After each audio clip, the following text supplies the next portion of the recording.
Skibbereen, let us leave the dying land. During the Dark Ages, Irish monks preserved knowledge in beautiful manuscripts. The Irish became renowned as storytellers, poets, playwrights. Words are the base of this work, literally and thematically.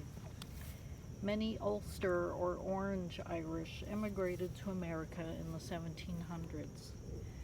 Poor Catholics followed in the early 1800s. 2 million left during the potato famine, while English landlords let 1 million more die of starvation or typhus. The village of Skibbereen was the blackest heart of the famine.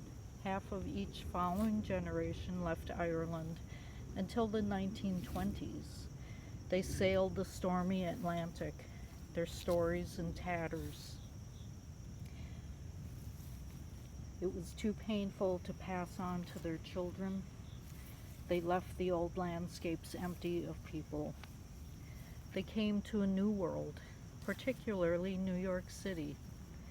Instead of streets paved with gold, they found crowded tenements. Their descendants assimilated and became part of their country's fabric and future.